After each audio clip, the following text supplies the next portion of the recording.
Muy bien, ahora sí, ahora está grabando. Disculpen, se me chispoteó darle el rec. Ahí va de vuelta la lista de asistencia. Alcaraz, Presente, profe. Almirón, Almirón Celeste, ¿no? Álvarez, Álvarez Román, ¿no? Báez, Báez Nilda, ¿no? Bacanchuk, Presente, profe. Barrios, Presente, profe. Benítez Ram, Presente. Bobadilla Vier, Sebastián, no. Cabaña Alejandra. Profe, Bobadilla no viene más. Bueno, disculpen, pero está en mi listita, digamos, histórica de inicio del cuatrimestre y la debo leer y gracias por recordármelo. Cabaña Alejandra. No. Cabañas Francisco. Cabañas Francisco, ¿no? Cáceres. Cáceres Juan Cruz tampoco. Chemes. Presente, profe. Da Silva. Presente. Díaz Nopov. Jordi, creo que no viene más. Dresch. Presente, profe. Paleiro de Bastos. Presente, profe. Ferreira Juan Bautista. Ferreira Juan, ¿no? Presente, profe, presente. Ah, Estoy. Bien, perfecto, Juan. Ferreira María Ángeles. Presente, profe. Flores Rodrigo. Flores Rodrigo, ¿no? Flores Santiago. Flores Santiago, ¿no? Galmarini. Presente, profe. Garallo. Garallo. ¿No? Juan. Gauto. Presente, profe. Jiménez Borges do Amaral. Presente, profe. Jiménez Ana Paula. Presente, profe. Gómez. Gómez Melanie, ¿no? González Maumarí. Presente, profe. Grance Caballero. Presente, profe. Juliano. Presente, profe. Klein. Presente. Martins. Martins. Ramona. Martín Ramona Elizabeth, ¿no? Medina. Presente, profe. Presente. Moreno. Presente. Müller Eliana. Presente, profe. Müller Milagros. Presente, profe. Neumann. Presente. Oliveira. Presente, profe. Oviedo. Presente, profe. Petersen. Petersen, Douglas, ¿no? No escribió nada al chat porque creo que suele escribir Douglas. Ramírez Elena. ¿No? Romero Lloret. Romero Lloret Francisco, ¿no? Ruiz. Ruiz Gonzalo, ¿no? Zamudio.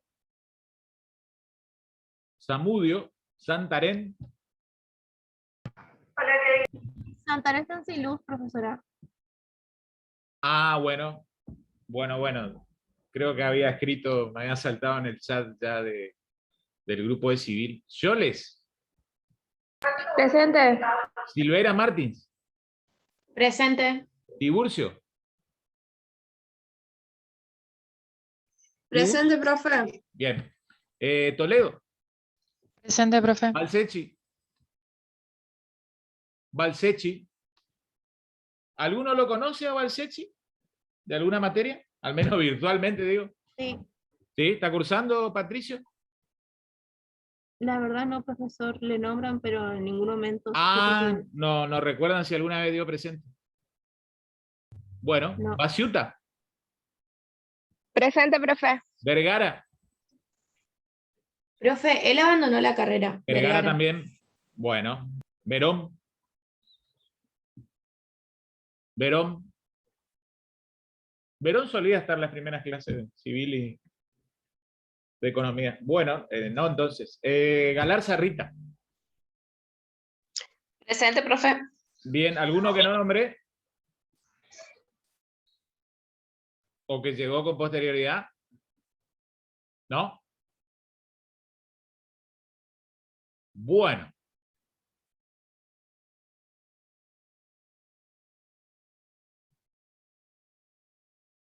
Muy bien. Tengo conectado mi cañón también, así que si ven que miro para arriba es que estoy mirando la proyección para no agotar, digamos, la vida útil de la visión. Bueno, gente, vamos a comenzar el desarrollo de nuestra unidad temática número 3. ¿Sí? No sé si tienen por allí los programas de economía. Cambiemos el chip, vienen con un chip incorporado, digamos, civilístico para el día martes. Sobre el final nos toca que desarrollemos entre todos las cuestiones de nuestra materia, economía política. ¿Sí? ¿De qué trata al menos el arranque de la bolilla 3? De los tipos de mercado. Exacto. ¿Sí? Vamos a hablar de mercados. ¿Sí? Después hay otros temitas, derivados, relacionados, digamos, casi de manera ocasional o tangencial, por ejemplo, la cuestión de precios agrícolas. ¿Sí? Y también alguna que otra cuestión de fijación del precio de bienes y servicios en empresas públicas, que bueno, dado, digamos, el diseño actual de la economía, no solo nacional y mundial, perdió un poco de vigencia, ¿no? Pero no viene mal si uno tuviera mayor tiempo desarrollar esas nociones. Pero bueno, vamos a concentrarnos en las nociones y el desarrollo de los mercados, ¿no? Que es lo que inclusive va a ser evaluado la semana que viene, ¿no? Recordamos, miércoles 15, ¿sí? 16 horas de manera presencial, en la facultad, que van a tener el examen, ¿sí? El primer examen parcial de la materia. ¿Sí? Estarán allí con la doctora Carolina Rosas y bueno, en ocasión de la clase presencial con ellas van a rendir de manera escrita.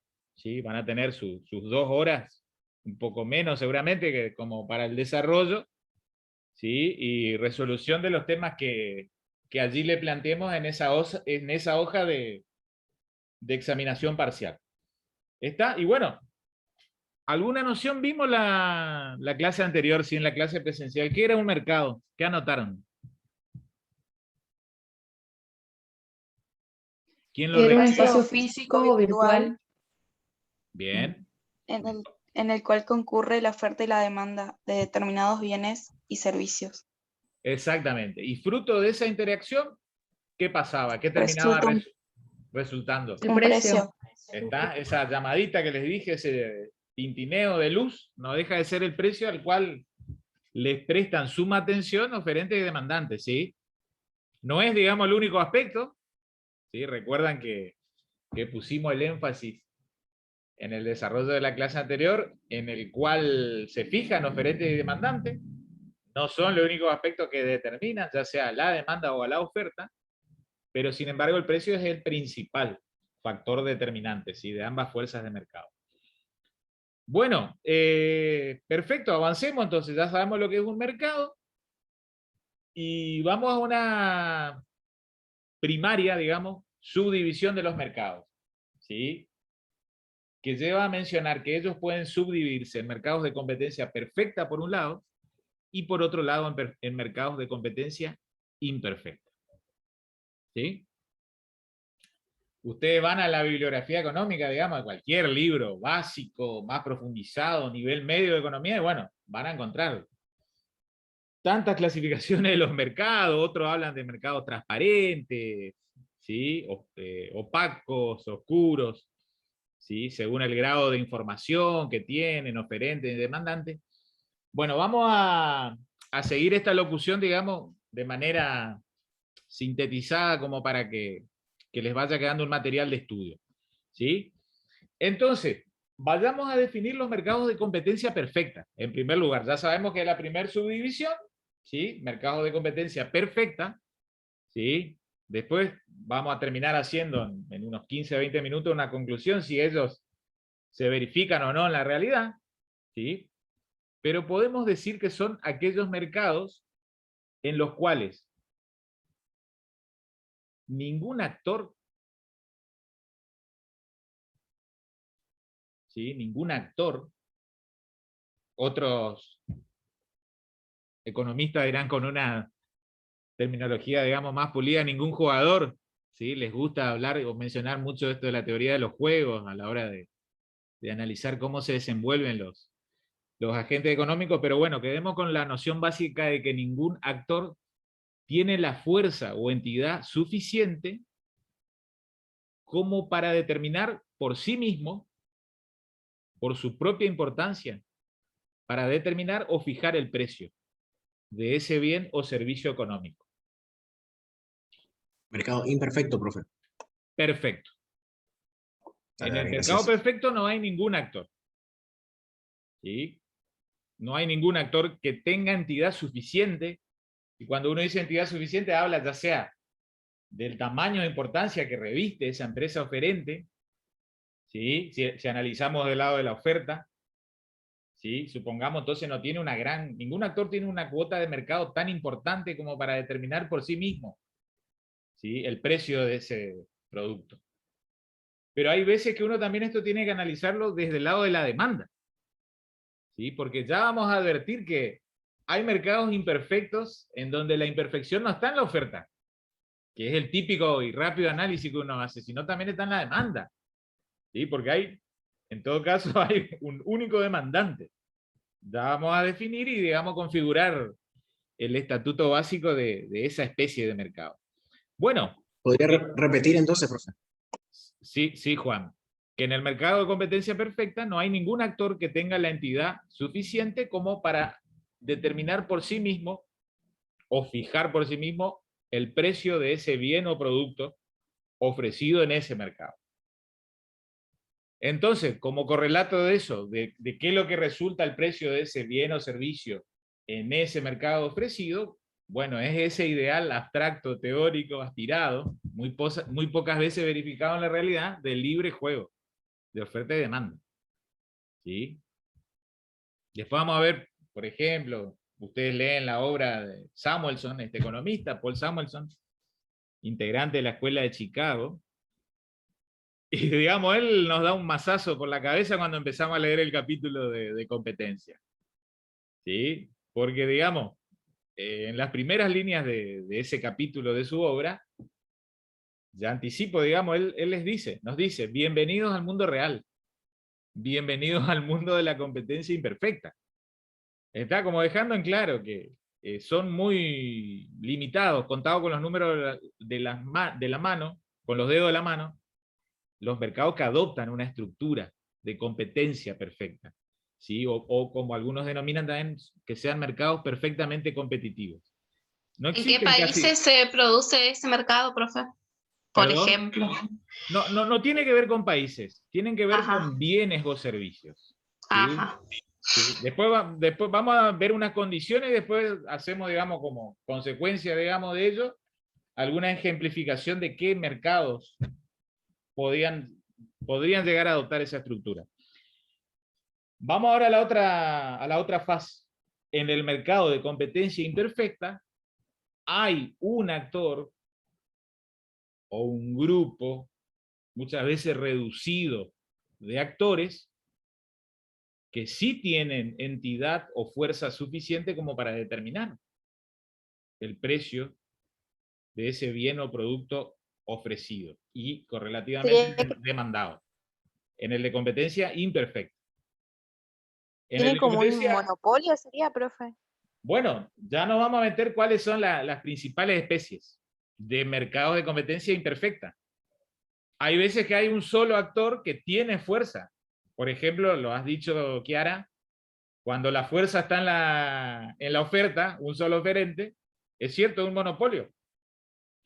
Pero hay veces que la imperfección, como mencioné hace 2 minutos atrás, está en la demanda. Hay un solo demandante. Y cuando hay un solo demandante también es nocivo para la economía en general. ¿Se entiende? Hay veces que si bien no hay un solo oferente, el grupo de empresas que ofertan ese bien o servicio es muy reducido. A veces son 2 empresas que se conoce ese mercado como duopolio. ¿Sí? A veces un grupo un poquito más amplio, reducido, el oligopolio. Pueden ser 5, 10, a veces hasta 15 empresas. No hay un número máximo o mínimo que permitan definir con absoluta certeza cuándo estamos o no estamos en presencia de un mercado de competencia imperfecta. Pero volviendo al concepto todavía de la subespecie, estamos hablando de mercados de competencia perfecta, vuelvo a reiterar, no hay ningún actor con entidad o fuerza suficiente como para determinar por sí mismo el precio. En cambio, en la competencia imperfecta sí lo hay. A veces uno solo, ese uno solo a veces está del lado de la oferta, otra vez está del lado de la demanda. A veces es un grupo reducido, que como es un grupo reducido, muchas veces se ponen de acuerdo entre sí y terminan actuando como un poder económico uno, como un solo centro de decisión, como un solo centro decisorio. Entonces, da lo mismo que sea uno solo o que sean 3, puesto que si esos 3 se ponen de acuerdo, actúan como una sola empresa, en definitiva. Ya vamos a analizar en profundidad las especies, por ejemplo, de oligopolios. Pero volvamos a la primera gran subespecie, mercados de competencia perfecta. ¿Sí? Vuelvo a reiterar, es un ideal un tanto teórico, un tanto abstracto, que pocas veces se da. Y entonces ahí se plantea esta típica pregunta, que a ustedes les estará viniendo a la cabeza. Se les estará viniendo a la cabeza. Profesor, ¿para qué estudiamos un mercado de competencia perfecta que nunca se verifica en la realidad? ¿Cuál es el interés de hacer esto? Este ejercicio, digamos así, de conocimiento cognoscitivo. Bueno, como ideal abstracto que es una aspiración.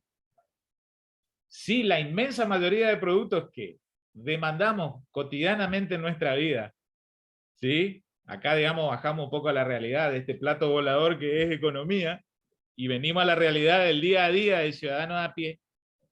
La inmensa mayoría de bienes que consumimos, que demandamos, no provienen de mercados de competencia perfecta, sino de mercados de competencia imperfecta, de monopolio, de oligopolios, de competencias monopolísticas.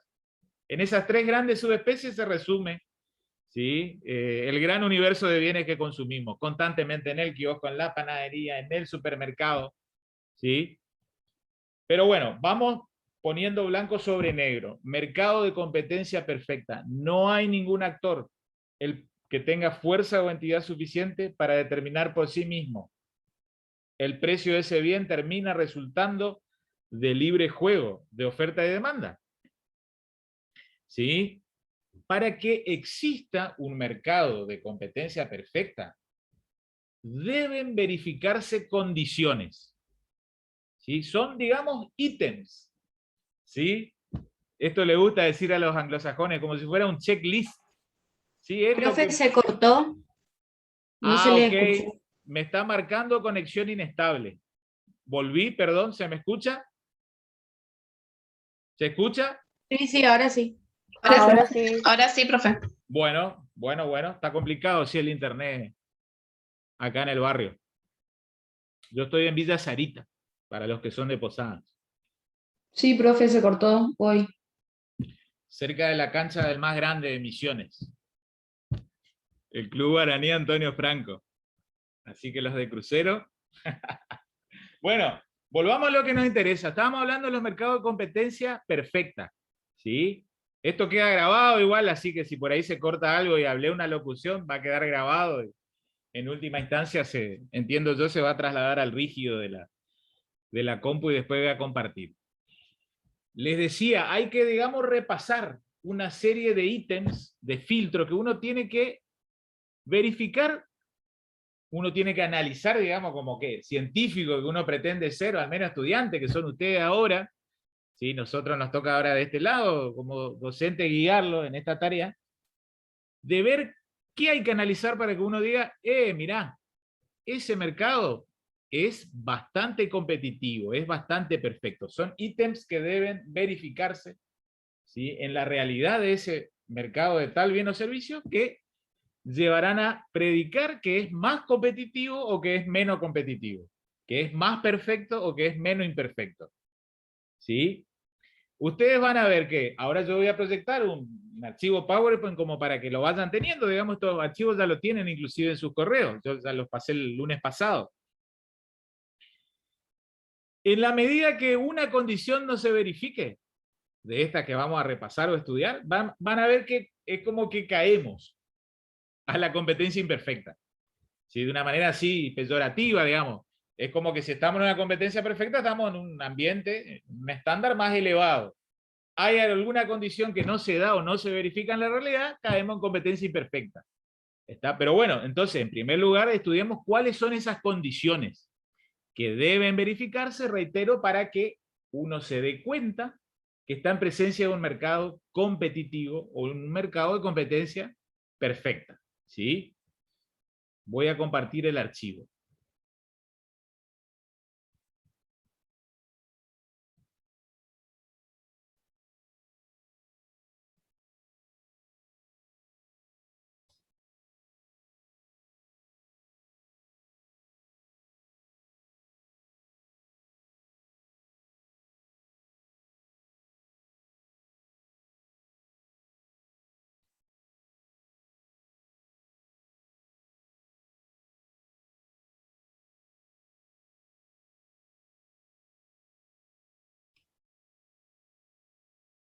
A ver, no sé si se me escucha, parece como que se ha...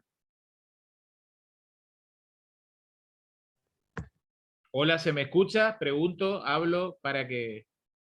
Sí, profe. ¿Pero me están viendo? Profe, se lo escuchaba. Bien, pero no ven el archivo, ¿no? No, no se ve el archivo. No se ve nada. Ahora sí, profe. Ahora Ahí, sí. ahora sí ya empezó. A ver un poquito. Ténganme paciencia, como les dije en la clase anterior, estoy con una maquinita que ya tiene sus años, pero hasta el momento pudimos dar nuestras clases, así que ya nos vamos a arreglar. Bueno, ahí salí otra vez, voy a intentar hacer la misma tarea. A ver.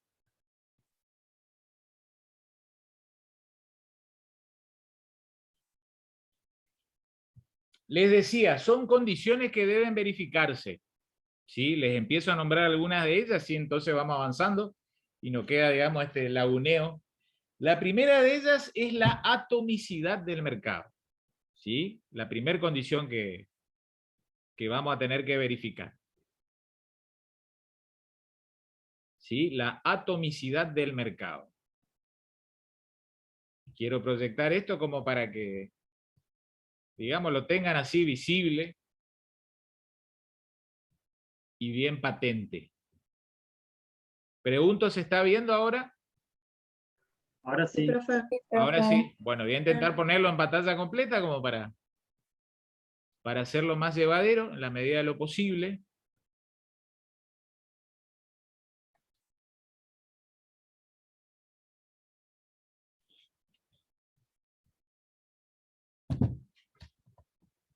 Vamos avanzando, seguramente están viendo que estoy pasando de unas plaquitas que intentaba, digamos, demostrar o significar distintos ejemplos de mercados. ¿Sí? Por ejemplo, un mercado de indumentaria deportiva.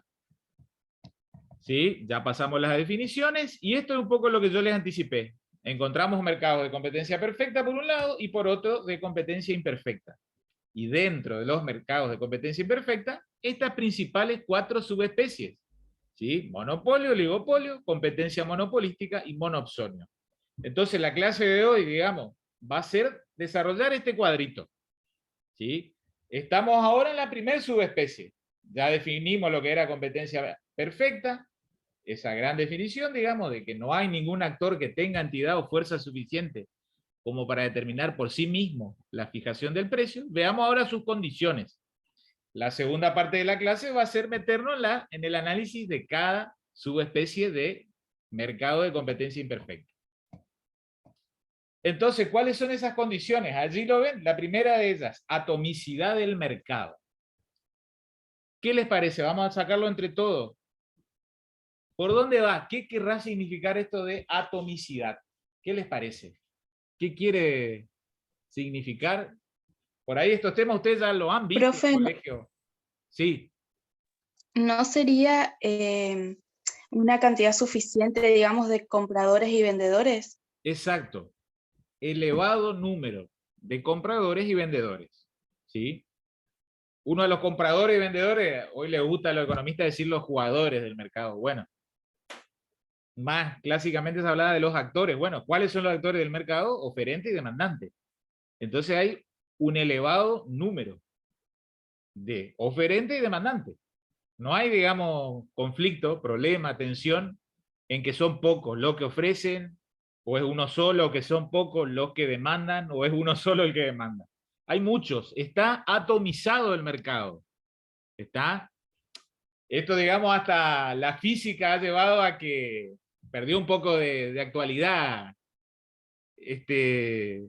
esta caracterización. ¿Por qué? Porque hasta unos 50, 60 años atrás, en la ciencia física se pensaba o se creía que el átomo era la porción mínima de materia. Desde que estos cráneos maestros de la ciencia física empezaron a crear los aceleradores de partículas, ¿sí? Por ejemplo, el acelerador que existe en Lausana, en Suiza, se ha demostrado que el átomo no es la mínima porción de materia. Hay otros, digamos, elementos que no tengo lenguaje como para decirle a usted cómo se denominan esos elementos de la física, que son más pequeños que el átomo. Pero bueno, trasladando esa analogía, ese significado a lo que nos interesa, eso es lo que queremos significar. Está, digamos, muy dividido el mercado. Muchos oferentes, muchos demandantes. ¿Sí? Entonces, ese sería el ideal abstracto que debería revestir este carácter para que uno se dé cuenta de que está en presencia de un mercado de competencia perfecta. Un mercado atomizado, muy dividido, ¿sí? Muy distribuido. ¿Está? Vamos a la segunda característica, homogeneidad del bien. ¿Qué les parece? ¿Por dónde puede estar este carácter, lo homogéneo? ¿Qué les significa a ustedes? Y que ofrecen el mismo producto. Eso, idéntico. ahí está. Producto idéntico. Ahí remárquenlo, dobles subrayados. Si les queda todavía algún señalador después de 4 horas de civil. Producto homogéneo. ¿Sí? No se olviden de referir la homogeneidad del bien, producto o servicio, no del mercado, porque hay veces que con los nervios cuando van al final o exponen algún parcial, hablan de homogeneidad del mercado. No, la homogeneidad es del bien. Un producto ofrecido, demandado por todos los jugadores o actores de ese mercado, exactamente idéntico. ¿Sí? Y acá ustedes de a poquito se les va cayendo, digamos, la idea de la realidad o cuánto de mercado de competencia perfecta hay en la realidad, que es muy poco. ¿Por qué? Porque si uno, digamos, profundiza esta caracterización, llevaría a que ni existan las marcas comerciales. Y ustedes me dirán que en la actualidad, justo las marcas comerciales existen para diferenciar un producto de otro producto. Ambos productos o todos esos productos sirven para satisfacer un mismo tipo de necesidad. Entonces todos compiten entre sí, pero se diferencian por las marcas. Entonces en la realidad ya van a advertir que por eso casi no hay lugar o espacio para que uno predique que exista un mercado de competencia perfecta, porque uno se dé cuenta que el mercado de tal bien es perfectamente competitivo. Bien, y anoten lo que inclusive, como bien lo remarcó Ana, es idéntico. ¿Sí? Descarten, digamos, por cercanía, por analogía, la palabra similar.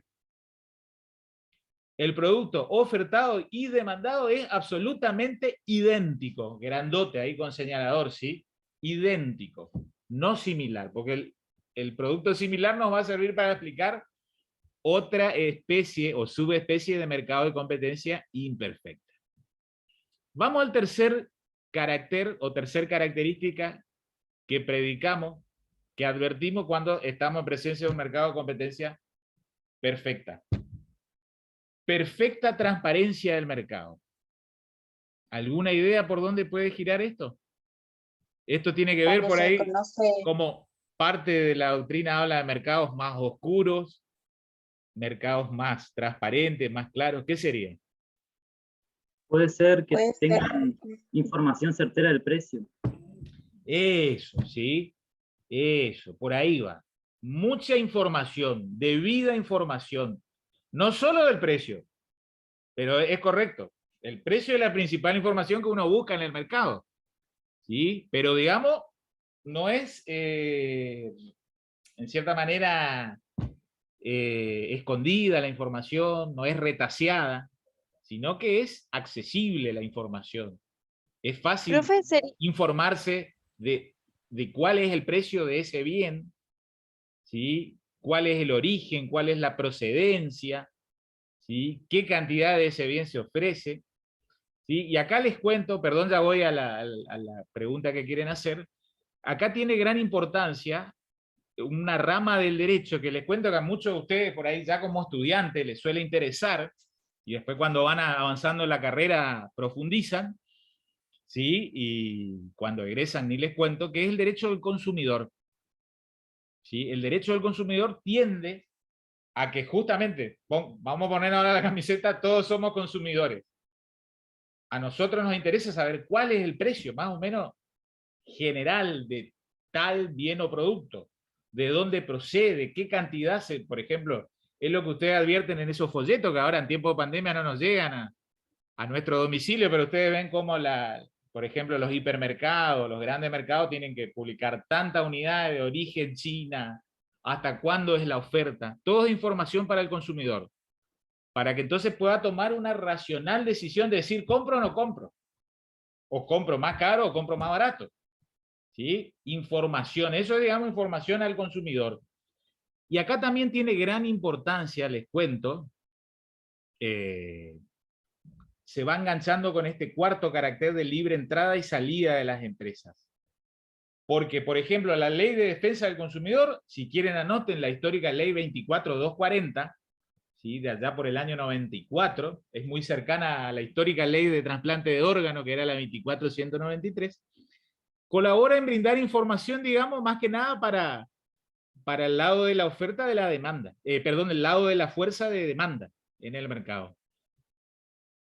También el Estado, con otra legislación muy importante, que se conoce como Ley de la Defensa de la Competencia, se mete a regular a la otra fuerza de mercado, a la oferta, primordialmente.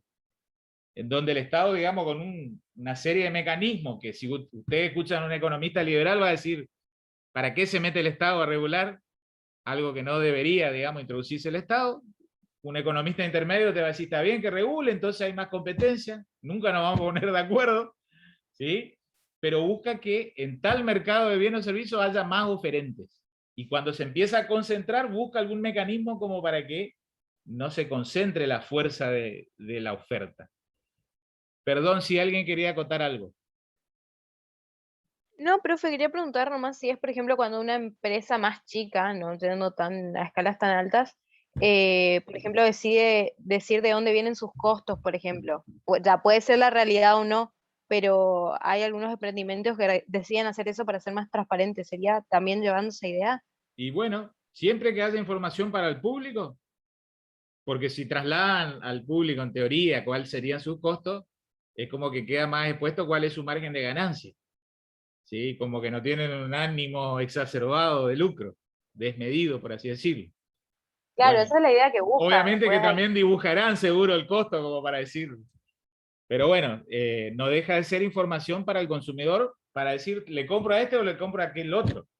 Y acá siempre traigo un clásico ejemplo, que yo no hago más que trasladar, porque me lo dieron a mí hace cosa de 20 o 25 años atrás, ¿sí? En algún curso que también nos tocó cursar, como algún curso de consumidores y demás.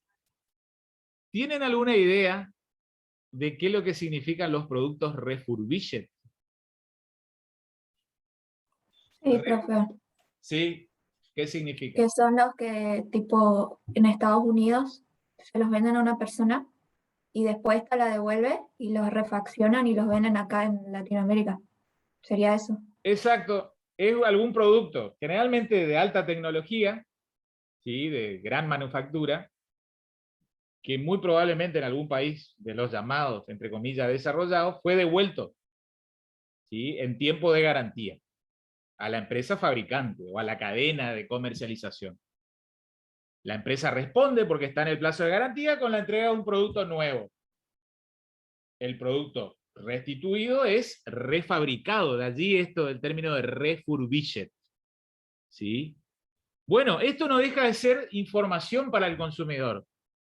No quiero salir del Power para no ocasionar, pero ¿alguno de ustedes conocía eso por fuera de... Ana lo comentó, perfecto. ¿Compraron alguna vez un producto refurbished? ¿Sí o no? ¿O no sabían esto? Si entras en eBay, aparecen los productos de los iPhone, por ejemplo, que están condicionados. Bueno, esto es cierto que de 2 años hacia aquí está más extendido. Pero bueno, a esto es lo que voy. Perfecta información para el consumidor. No está mal vender productos refurbished. Siempre que el consumidor sepa que es refabricado, ¿por qué no los puede comprar? Obviamente que entonces el refurbished tendría que valer un 20 o 30% menos que el original de fábrica. ¿Cuál es la gran macana cuando te lo venden como 0 kilómetros siendo refurbished, ¿no es cierto? Bueno, sepan eso, esa información generalmente está en las cajas de los productos, supónganse una NED, una NOD, algún cañón, en el chasis de algún producto, una calcomanía. En algunos países tiene un formato color naranja, el redondo con letras blancas, en otros es verde con letras blancas. RF, ¿sí? O refurbished. ¿Sí? Así que Profe, sepan, un ejemplo puede ser los iPhone que se venden en Paraguay.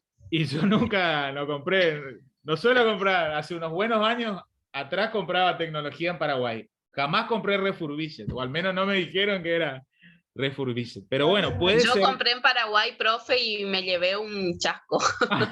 Bueno, por tu cuero vas a aprender, como dicen, no hay mejor aprendizaje que en caso propio. Bueno, ¿pero te vendieron como refabricado? Después, cuando fuimos ¿A reclamar? a reclamar, ahí saltó que Bueno, era... ¿Viste? Te llevaste, como dijiste, un chasco. Bueno, probablemente si vos sabías ya originariamente antes de la adquisición de la unidad, hubieses reclamado alguna rebaja en el precio. Ahí está entonces. No está mal comprar, pero el que compra sabe que compra. Y lógicamente el precio no puede ser idéntico al de un producto de fábrica. Próximo carácter, libre entrada y salida de las empresas.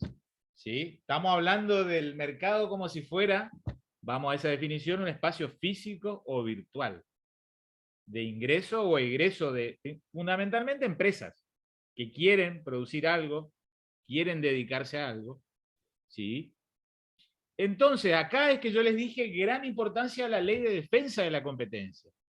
¿Sí? Obviamente que esto va con la confianza que se tiene en cada nación, estamos en la República Argentina, cómo tenemos nuestras instituciones, si tenemos o no confianza en ellas, pero digamos, el ideal teórico de la ley de defensa de la competencia es que aquellos mercados que se van concentrando, ¿sí? Existe un organismo que se llama Secretaría de Defensa de la Competencia, que cuando advierte que hay mercados que se van concentrando, por ejemplo, tienen que pedir una autorización que sea concedida por la Secretaría.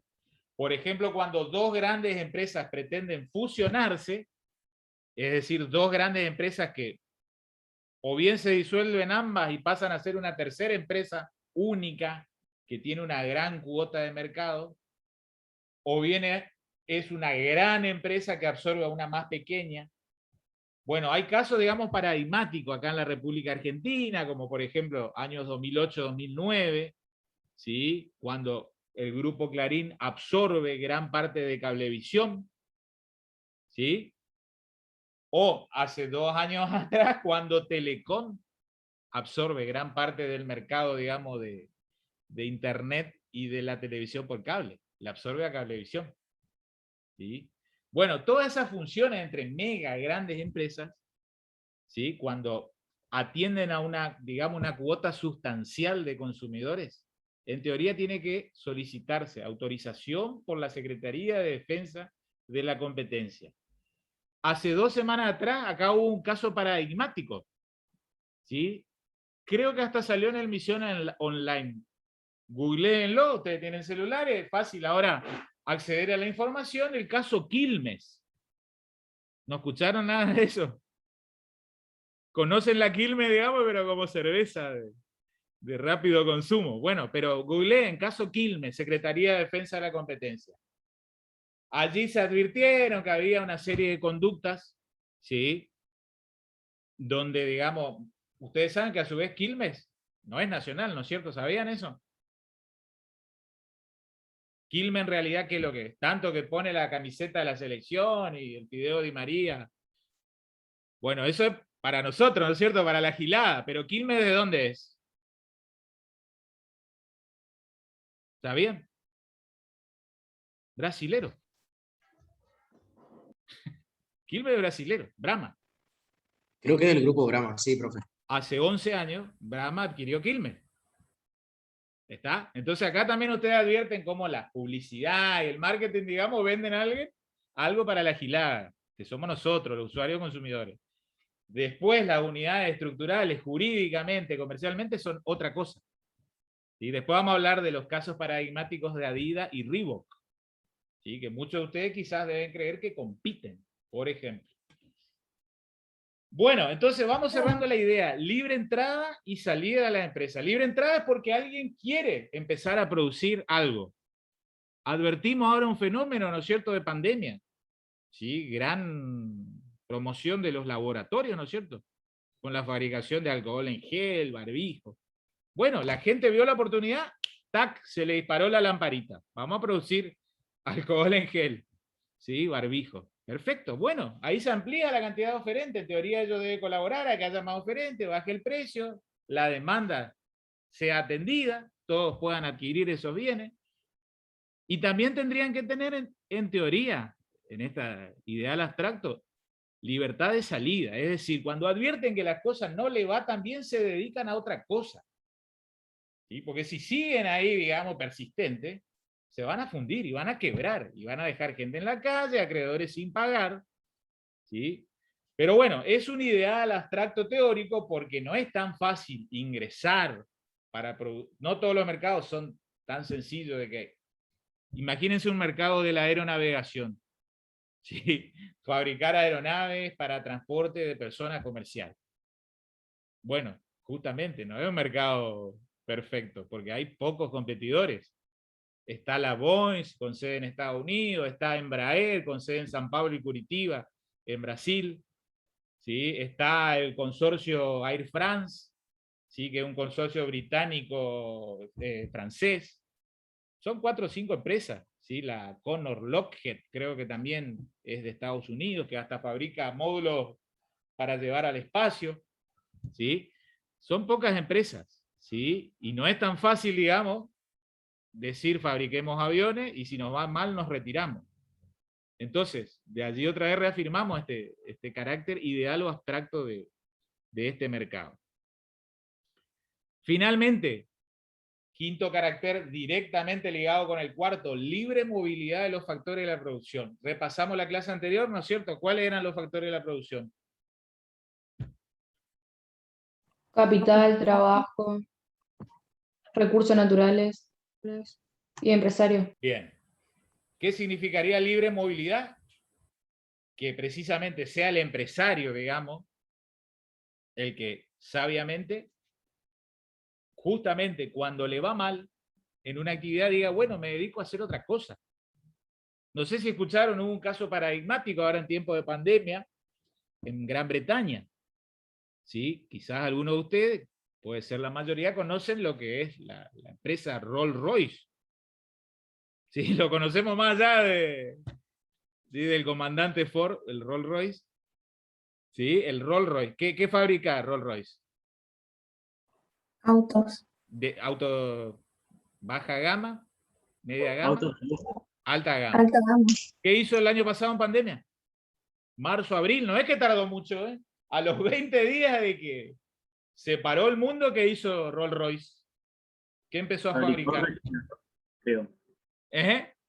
Creo que fabricó respiradores. Eso, durante 9 meses Rolls-Royce fabricó respiradores y le vendió, obviamente, al Commonwealth, que es todo lo derivado de Gran Bretaña, ¿sí? Pero principalmente al principal socio de Gran Bretaña, que es Estados Unidos. Todo el mundo tuvo que abastecerse de respiradores con la tremenda crisis sanitaria que hubo. Bueno, allá por noviembre, diciembre, Rolls-Royce otra vez volvió. La economía se volvió a abrir y volvió a fabricar autos de lujo. No fabrican 20.000 autos de lujo al mes. Fabrican 1.500, 2.000 autos de lujo para la poca demanda que existe. Pero en vez de, digamos, despedir, creo que tenían algo así como 45.000 empleados, ¿sí? Hubo un mes que estuvo parado totalmente, después comenzaron a volver, otros en suspensión, y creo que han despedido, ¿sí? 8.000 trabajadores. Pero si no fabricaban respiradores, probablemente allá tendrían que haber despedido 25.000 trabajadores. O sea, más de la mitad de su planta de empleados. Bueno, libre movilidad. Cuando una empresa quiere dedicarse a otra cosa, tendría que entonces poder hacerlo. Se dedica a otra cosa, traslada. ¿Sí? Sea capital, maquinaria, un galpón que era para algo, luego se dedica para otra cosa. Quizás el factor de producción que menor movilidad posee es el asalariado, el trabajador. Porque una persona que trabajó 35 años en una tapicería, ¿sí? Difícilmente pueda trabajar los últimos 10 años de su vida en una entidad bancaria, ¿sí? O en una terminal automotriz. Generalmente uno en lo que trabaja después en algo similar, parecido, análogo, es que en todo caso cambia de trabajo. Y así es como va, digamos, transcurriendo el proceso de vida productiva del ser humano, ¿sí? Bueno, cierro la idea. En este mercado ideal abstracto de competencia perfecta, debería existir ese precio de equilibrio, conocido por todos, por los que lo ofrecen, por los que demandan. ¿Sí? Acá volvemos a este cuadrito que vimos en la clase anterior. De tal manera el oferente no quisiera vender por encima, no, por debajo. El demandante no quisiera comprar más caro que el precio que sería conocido por todos. Y acá llegamos a la bienvenida de Don Samuelson, digamos, el palazo por la cabeza. Bienvenido al mundo real. Bienvenido al mundo de la competencia perfecta. ¿Está? Respondo a esa pregunta que habían hecho al inicio de la clase. Profe, ¿qué mercados por ahí adoptan hoy en día un mercado más perfectamente competitivo? Algunos productos agrarios. Algunos productos agrarios. Otros especialistas sostienen que el mercado de monedas. Sí, el mercado de monedas. Moneda, digamos, física de las naciones. No, ni quiero traer a colación la cuestión de criptomonedas. ¿Sí? Porque entiendo que la criptomoneda, mal que mal, podría ser un mercado de competencia perfecta. ¿Por qué les parece? ¿Dónde estaría la falla mientras vuelvo para atrás? ¿Ven que tanto está de moda las criptomonedas que se habla? Pocos saben qué significa. ¿Escucharon hablar algo de criptomonedas? ¿Eh? Sí, profe, son dinero virtual. Bien, ¿y es público? O sea, ¿tiene un respaldo de algún estado? ¿O de algún ente privado nomás? Ahí no sé. ¿Es un ente privado? Bueno. Bueno, ustedes me dirán, profe, pero ¿y el peso argentino, que tan público es? Tiene el respaldo del Estado argentino. Y las terribles devaluaciones que sufrimos, ¿no? Pero bueno, saliendo del caso de la moneda nacional, ¿por dónde piensan que en materia de criptomoneda ustedes dicen, uy, ahí esa cuestión no se cumple en criptomoneda? Yo le estoy diciendo, casi nadie sabe qué es lo que son las criptomonedas. Entonces, ¿dónde está la falla? En lo que le estoy proyectando ahí. ¿Qué será que falta? En la transparencia. Eso, es un mercado hasta hoy en día. Y acá les hablo a nivel de profesionales, digamos, que somos abogados, escribanos, contadores. Muy pocos manejan como para decir y tener a ciencia cierta, como para que algún posible inversor diga, meto mi dinero que tengo en la compra de criptomonedas. Es un mercado absolutamente turbio, ¿sí? Cuanto menos no transparente, ¿sí? Yo creo que por eso mal podríamos hablar de que el mercado de criptomonedas es perfectamente competitivo. Bueno, vamos ahora entonces al mundo real, como lo dice Don Samuelson.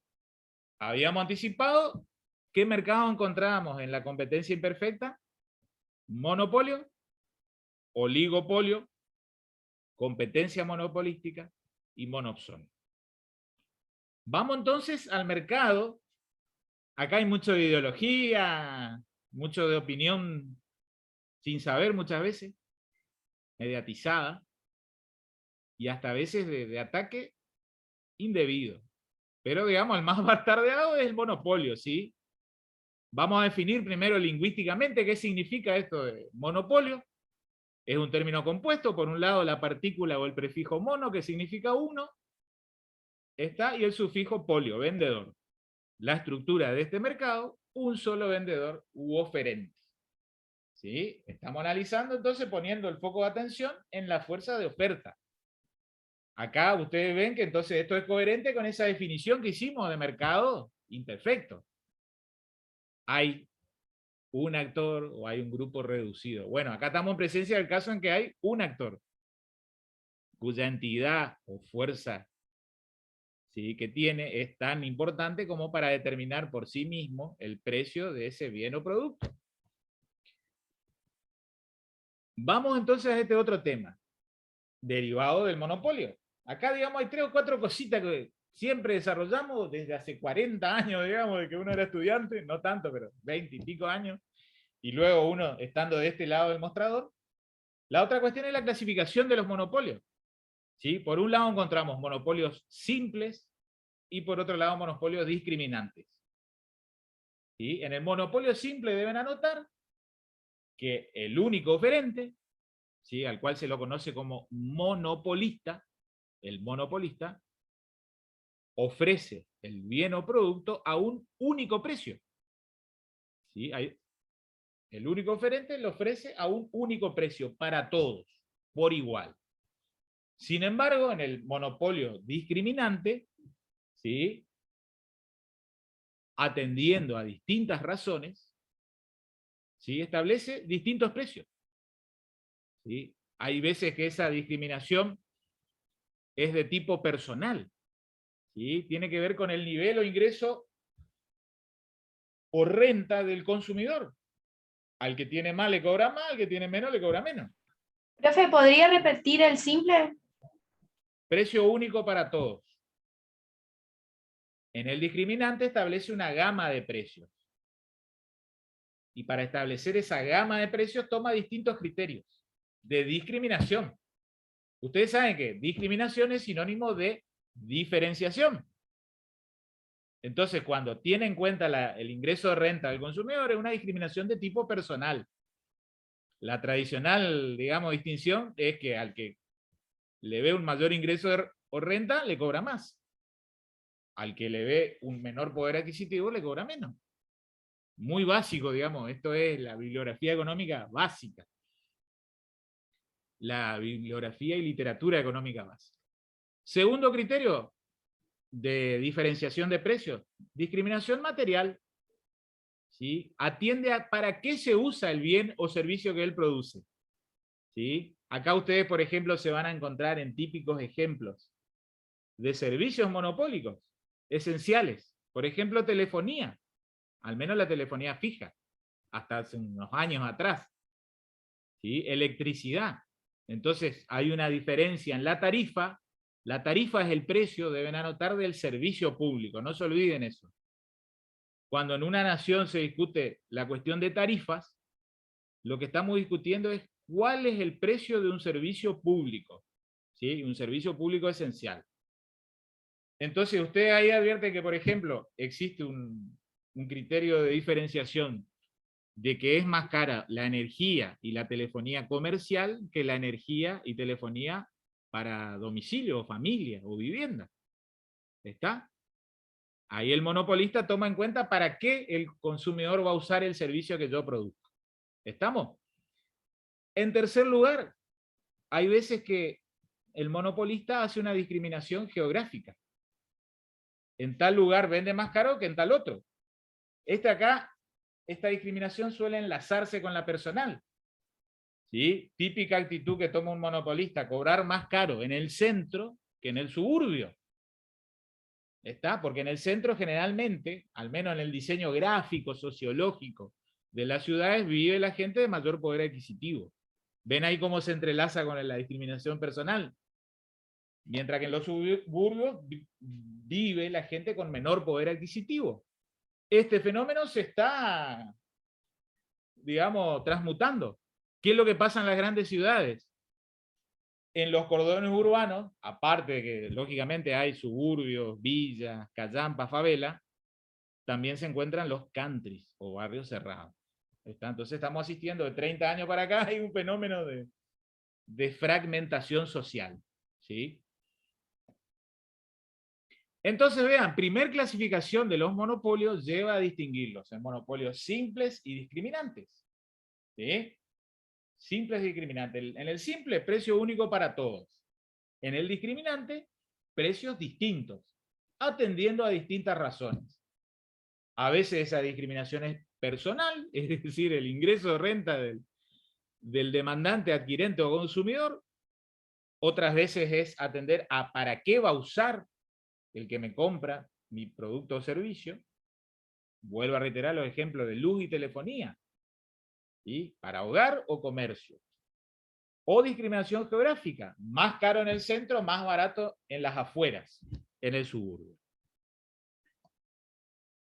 Próxima clasificación, que no es de opuestos.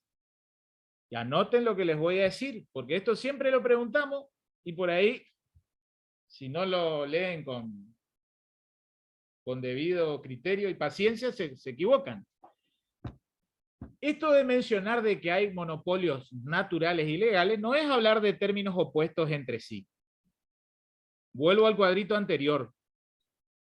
Acá ustedes advierten que el simple se opone al discriminante, porque en el simple hay precio único, y en el monopolio discriminante hay una gama de precios, hay diferenciación de precios. En cambio, cuando uno estudia, cuando uno predica, ¿sí? Cuando uno profundiza los monopolios naturales y legales, no está hablando de monopolios que son opuestos entre sí. Vean, vamos a anotar qué es lo que es un monopolio natural. Y acá, digamos, ven que a mí me gusta siempre remarcar, no para, digamos, burlarme o digamos, hacer la chanza de un alumno que no sabe o sale mal, sino para que ustedes adviertan dónde están los típicos errores de examen. ¿Sí? Entonces ustedes dicen, ah, bueno, eso no lo voy a decir, al menos en examen, para no equivocarme, o para no bochar el final. El monopolio natural no tiene nada que ver con los recursos naturales. ¿Sí? Porque por ahí una rápida y fácil respuesta del alumno lleva a decir, en el monopolio natural hay un monopolista que maneja los recursos naturales en una zona determinada. No, eso está mal, eso es erróneo. ¿Se entiende? Eso anoten, digamos, háganle una cruz. ¿Sí? Errado, equivocado.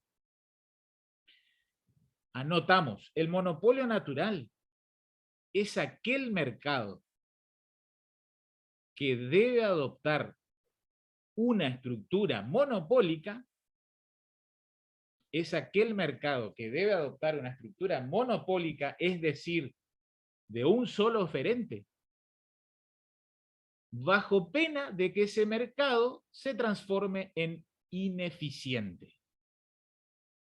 Anótenlo y ahora, a renglón seguido, yo profundizo y explico qué es lo que significa, digamos, en buen romance, lo que estamos definiendo. Profe, ¿podría repetir otra vez? Vuelvo a por reiterar, favor? el monopolio natural es aquel mercado que adopta una estructura monopólica, es decir, hay un solo oferente, bajo pena de caer en ineficiencia. ¿Sí? Ustedes saben que uno de los objetivos que persigue la ciencia económica es que una actividad, en definitiva, o una, digamos, actividad económica sea eficiente, que se produzca más en menos tiempo, a mejor precio. Si uno predica o habla de que es ineficiente, estamos en lo contrario. Se va a producir menos, a un precio más alto. ¿Qué quiere decir esto? Que son mercados que conviene que el producto sea ofrecido por uno solo y no que haya competencia. Porque la competencia, y anoten esto también, muchas veces se plantea como ilógica, como irracional. Y ahí ustedes ven dos casos, digamos con el logo, hoy ya no es más EMSA, electricidad de emisiones, sino energía de emisiones. Creo que armé este Power allá por el año 2011, está por cumplir una década de vigencia el mismo. ¿Qué pasa? Porque es, digamos, la provisión de SAMSA y de EMSA son monopolios naturales. ¿Qué les parece? Vamos a razonarlo. Y porque si hubiese, supongamos que hubiese dos empresas de agua y hubiese que construir redes para cada empresa, sería como medio difícil. Es difícil, es ilógico, es una locura, es irracional, porque ustedes es como que van a tener a 2 metros de su línea de edificación la línea de SAMSA, y a 3 metros la línea de, qué sé yo, imagínense, Aguas de Posadas, S.A. Y ustedes después deciden a quién le compran el servicio público de provisión de agua.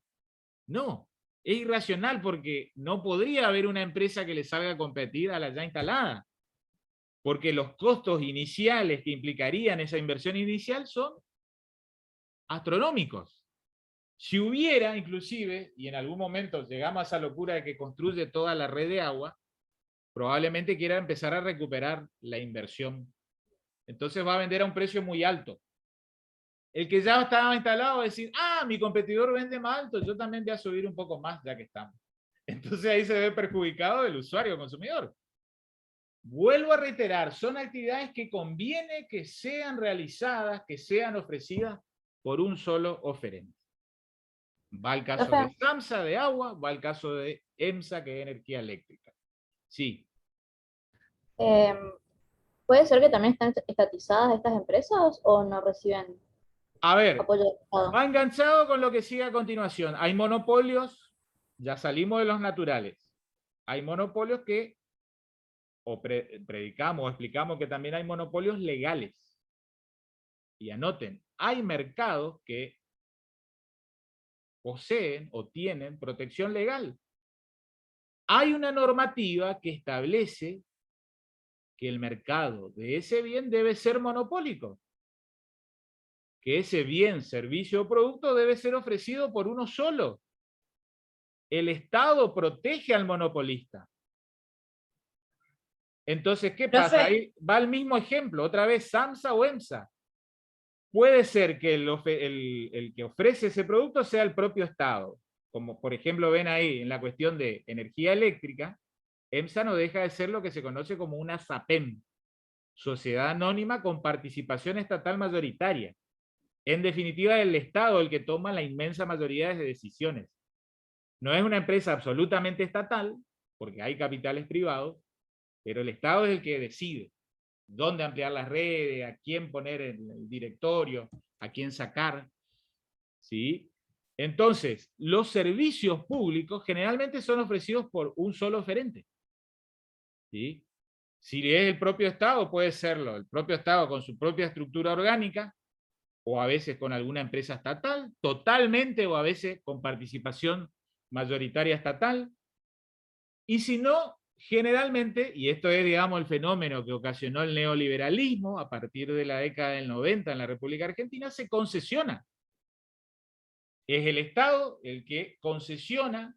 El contrato de concesión suele ser un contrato de larguísima duración, 20, 30, 40 años, en favor del concesionario para que el concesionario preste el servicio. ¿Sí? Por ejemplo, ahí lo ven, SAMSA en Posadas. SAMSA hasta el año el servicio de agua en Posadas hasta el año 99 lo brindaba el Estado, con un organismo que se llamaba APOS. En aquellos años que ustedes estaban por venir a este mundo, ¿sí? Había una administración provincial de obras sanitarias, era el Estado. Desde el 1 de julio del 99 fue una empresa privada a favor de la cual se concesionó. No sé si conocen de qué origen era esa empresa, que históricamente tuvo SAMSA. ¿De qué país era? ¿Alguna idea para lo que son de Posadas? No, española. Era una empresa española. Grupo Marsans. En el año 2017 vino una empresa todopoderosa china que le compró al Grupo Marzán en más de 47 países. Como Grupo Marzán español explotaba SAMSA en Posada, sepan que el servicio sanitario en Posada es provisto por un grupo chino. ¿Sabían eso? Bueno, es información. ¿Ven cómo es lindo en economía? Porque uno, digamos, baja a tierra. ¿Sí? Uno se da cuenta en qué mundo está. ¿Sí? Muchas veces los problemas de nuestro país no es que son todos culpa o que tenemos que hacer achaque a nosotros. No es fácil gobernar en un contexto de estas mega empresas multinacionales. Cierro la idea del monopolio legal. Vuelvo a reiterar, el monopolio legal tiene apoyatura en una normativa del Estado. El Estado quiere que ese mercado sea ofrecido por uno solo. Entonces, por ejemplo, le brinda un gran contrato de concesión por 20, 30 o 40 años. ¿Sí? ¿Qué pasa? Ahí ustedes ven en tercer lugar, ¿qué ven en la imagen del legal? ¿Sería un qué? Un medicamento. Un medicamento. ¿Sí? Una patente farmacéutica, profe. Claro, yo lo traje, digamos, en colación para, siempre era el disparador para hablar un poco de gripe H1N1. Ven que el Tamiflu era el remedio que curaba de la H1N1. Ojalá que dentro de 1 o 2 años estemos hablando del remedio que cura el COVID-19, ¿sí? Si es que lo va a ver, digamos, es tan difícil con un virus que se modifica tan rápidamente. Cierro la idea, patente farmacéutica. Anoten, es otro ejemplo de monopolio legal. La patente farmacéutica es un monopolio de explotación legal. ¿Por qué? Porque el que inventa un producto o una manera de hacer algo y lo patenta, hay un organismo nacional que se llama el INTI, Instituto Nacional de la Propiedad Intelectual. El que lo patenta, el que registra ese invento, tiene un monopolio de explotación. Por un plazo legal, el Estado le garantiza que solo él lo pueda producir, generar. O en todo caso, que por contrato de licencia, le transfiera esos derechos a otra empresa o persona para que lo haga. Pero el Estado le protege. Vos vas a ser el único que lo podés hacer. Vos en todo caso licenciás, le transferís a otro tus derechos. ¿Sí? Cuando vence el plazo de la patente, eso pasa a dominio público. ¿Qué significaría que pase a dominio público? ¿Qué les parece? Vuelvo al Estado. Bueno, ¿Puede ser que lo más que al fabriquen Estado, varias ¿qué farmacias? significa? Y que alguien externo puede Cualquier- adquirir la patente. Cualquiera va a estar en condiciones de producir ese medicamento, sin tener que pagarle alguna regalía, canon o precio a su inventor. ¿Se entiende? ¿Por qué será que existe esta segunda parte, digamos, de la patente industrial? Porque ustedes quizás dirán, y profe, pero ¿por qué no queda eso en propiedad intelectual del inventor? ¿Cuál será la idea? Que el inventor forma parte de una generación. Entonces es justo que si él formó parte de una X generación, luego él se valió de todo el conocimiento existente en aquella época, se beneficia durante el plazo de explotación de monopolio legal, y luego que toda la comunidad se aproveche del invento. Ustedes vieron que hubo un gran debate hace 5 o 6 meses, ¿qué es lo que dijo el presidente de Estados Unidos, Joe Biden? Lo conocen a Biden, ¿no? ¿Qué dijo Biden en relación a las vacunas de COVID? ¿Escucharon eso?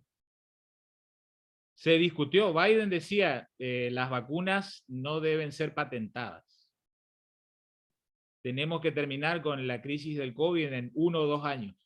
¿Escucharon eso? Entonces cualquier país iba a poder producirlas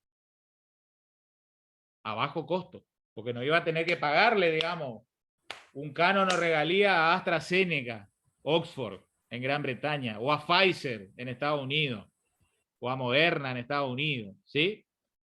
¿Qué pasó? Las empresas farmacéuticas pegaron el grito en el cielo. Dijeron, amigo, nosotros estamos bancando a nuestros estudiosos, investigadores, hace 30, 40 años son nuestros empleados y ahora resulta ser que todo el mundo se va a aprovechar del conocimiento que hicimos.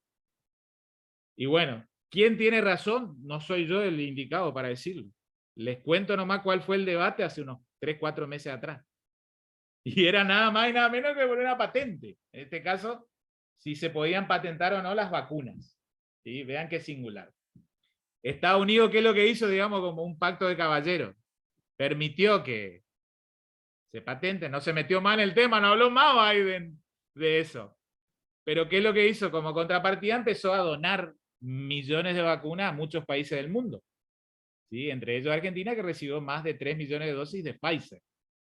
¿Sí? Ven como siempre, digamos, hay una manera de algún pacto de caballero que termina salvando la cuestión. Salvo en fútbol, con los brasileños, en todo lo demás no podemos poner de acuerdo.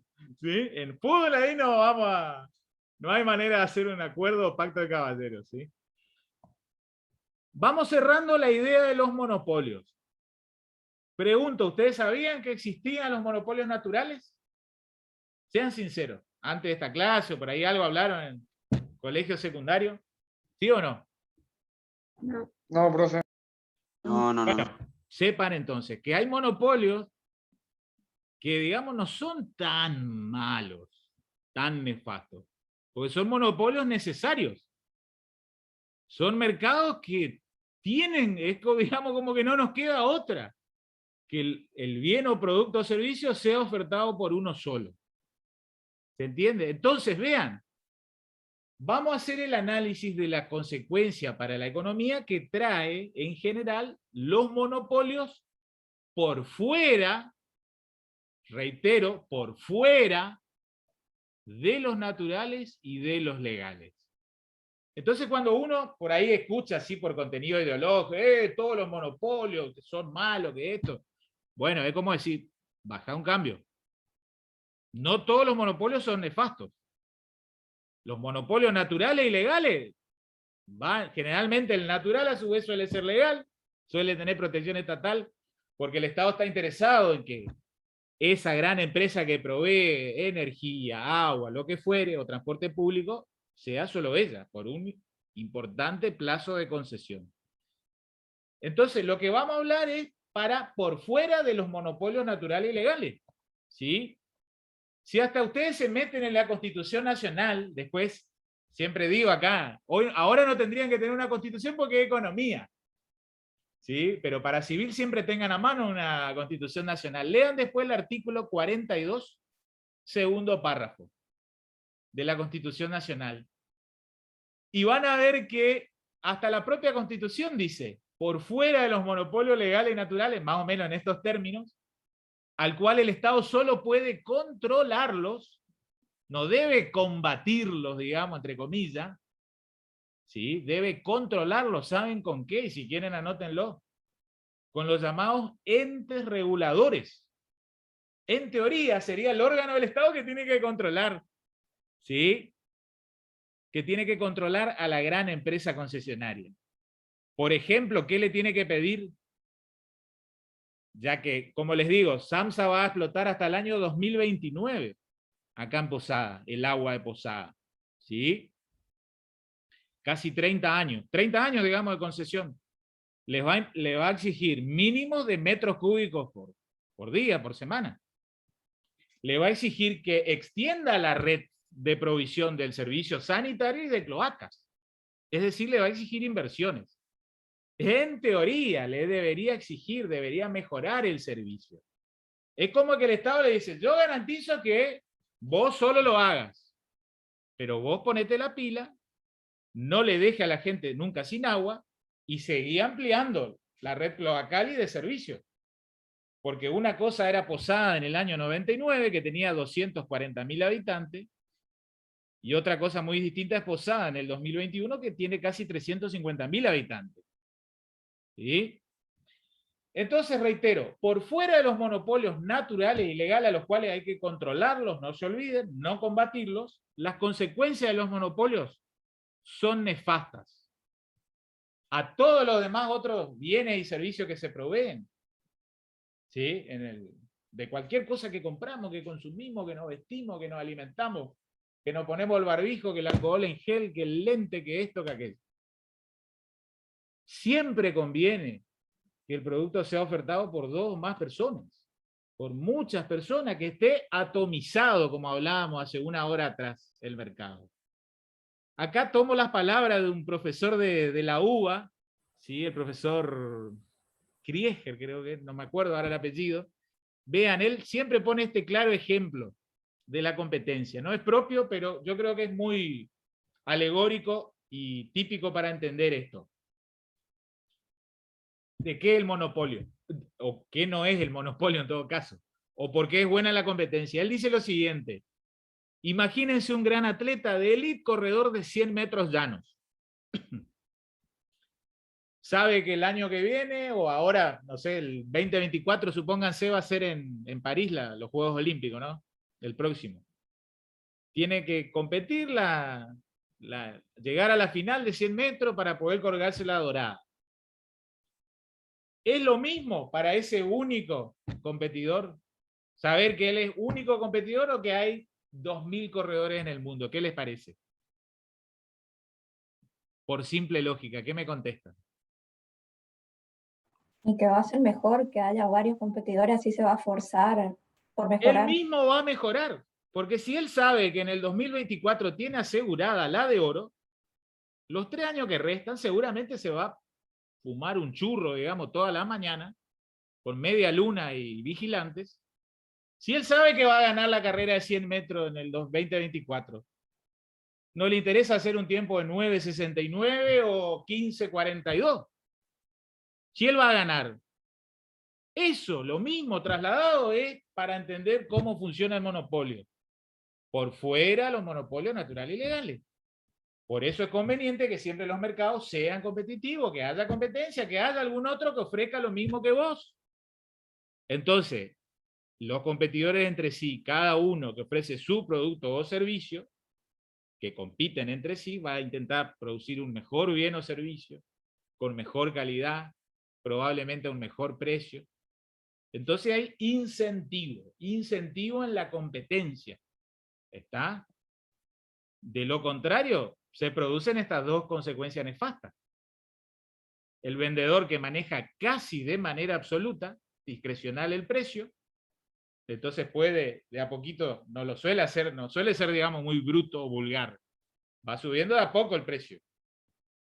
Pero como va subiendo el precio, hay momentos en que hay gente que quiere ese producto y más que quiere, que necesita el bien o servicio, se queda insatisfecha porque ya no puede comprar el producto. Demanda insatisfecha. Como no hay competencia, no hay incentivo en el mejoramiento del bien, producto o servicio. Esta consecuencia, en definitiva, estancamiento general de la economía. ¿Sí? Vamos al segundo mercado de competencia imperfecta, a los oligopolios. Quizás ya en teoría del Estado ustedes hablaron de la oligarquía, ¿no? ¿Qué era eso?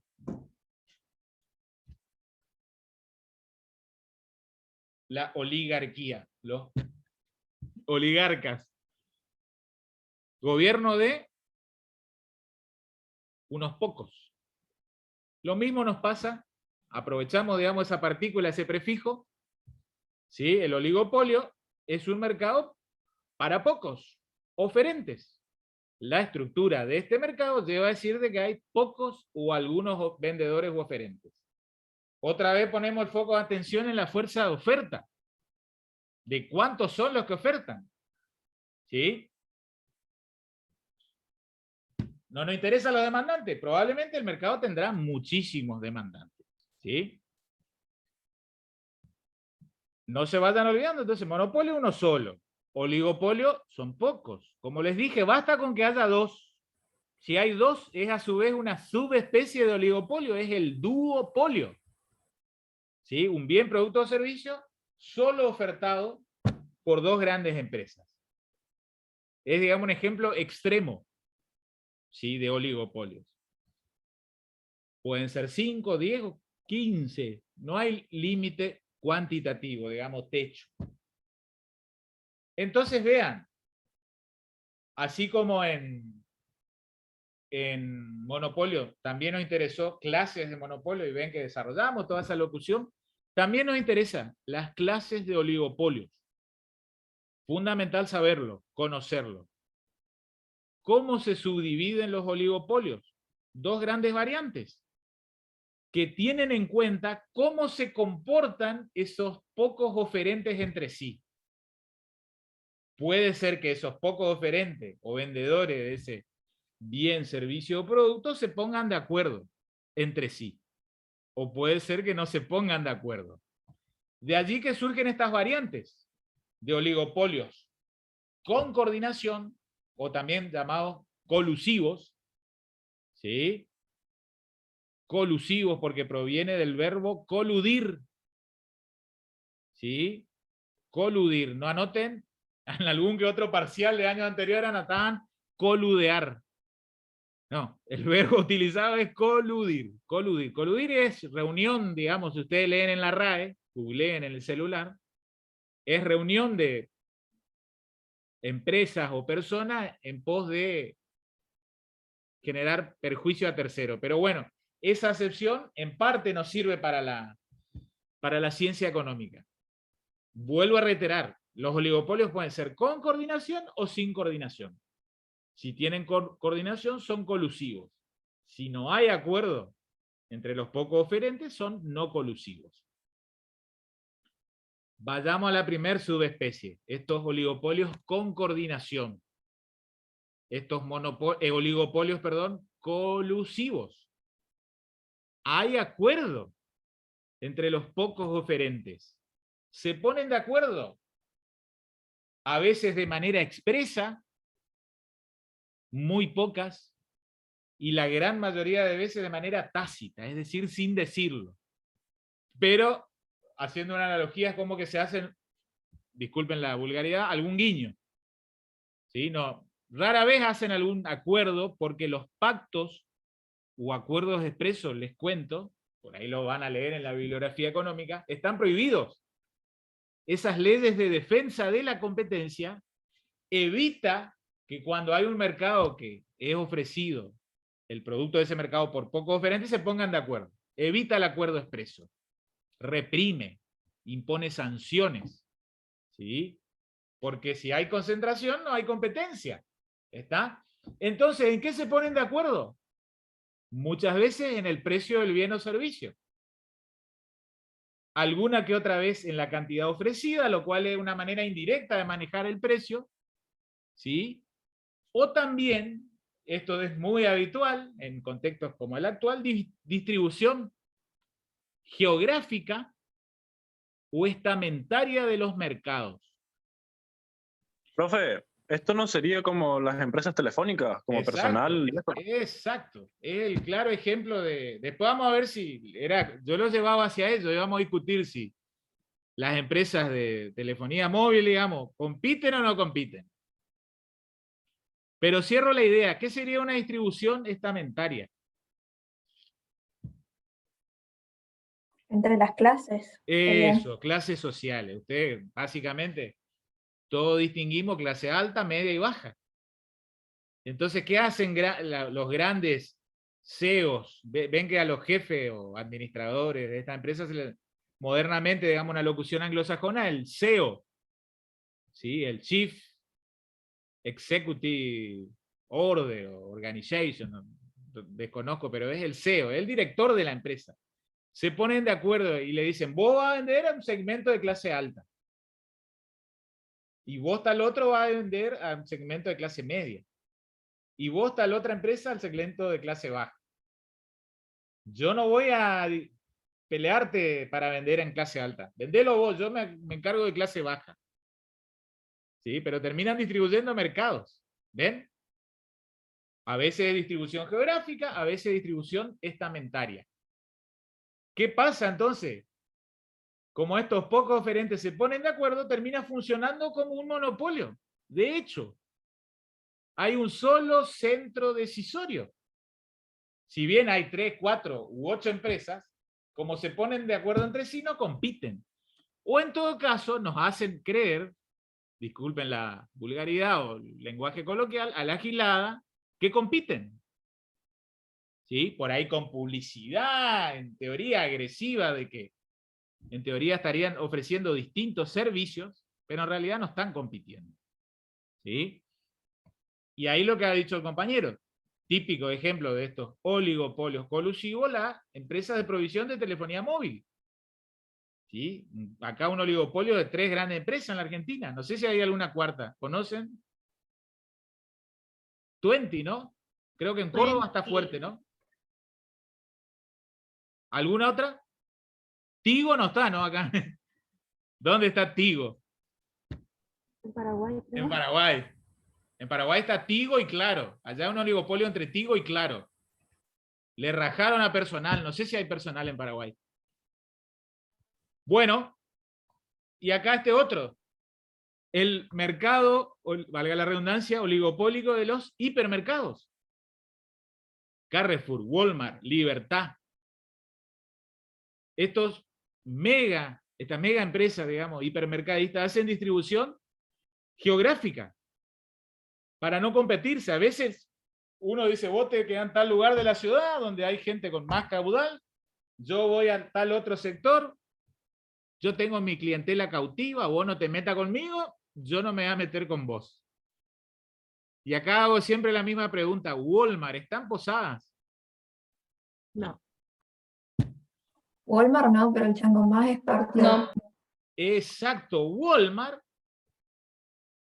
es, digamos, la empresa jurídica, comercial, contable, pero Chango Más no deja de ser más que una marca de Walmart. Es el hipermercado para sectores medios y bajos.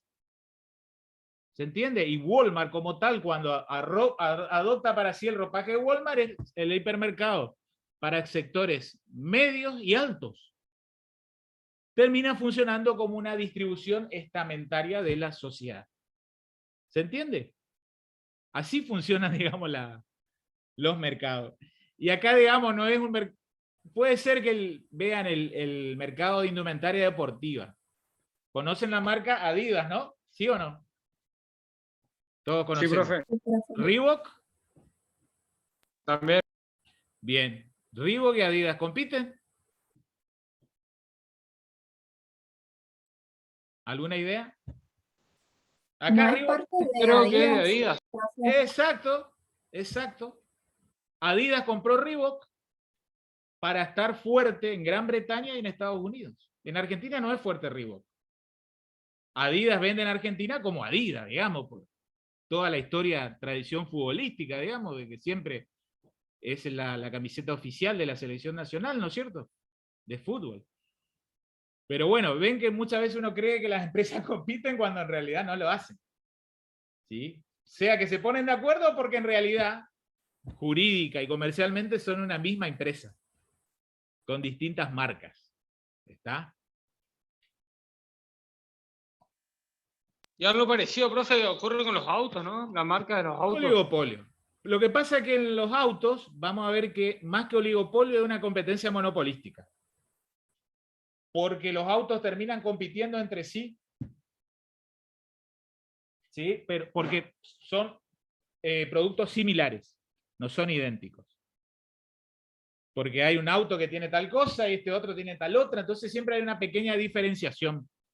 Pero terminan siempre satisfaciendo un mismo tipo de necesidad, que es el traslado de personas. Cierro la idea de oligopolios. Vuelvo a reiterar, pocos oferentes. Depende de cómo se comportan esos oferentes entre sí, puede que el oligopolio sea colusivo o no colusivo. Si es colusivo, hubo acuerdo. Generalmente tácito, casi nunca expreso, porque el expreso es prohibido, es reprimido por leyes de defensa de la competencia. ¿Sí? ¿En qué se ponen de acuerdo? En el precio, en la cantidad producida, o generalmente en la distribución geográfica o estamentaria de los mercados. La otra actitud puede ser que no se pongan de acuerdo, y esto es más beneficioso para el consumidor.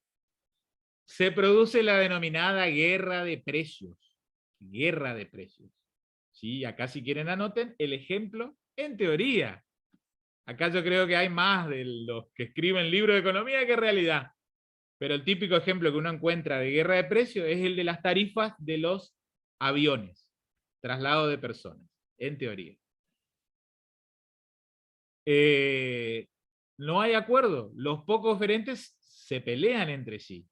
Y como en toda guerra, hay algunos vencidos, vencedores y vencidos.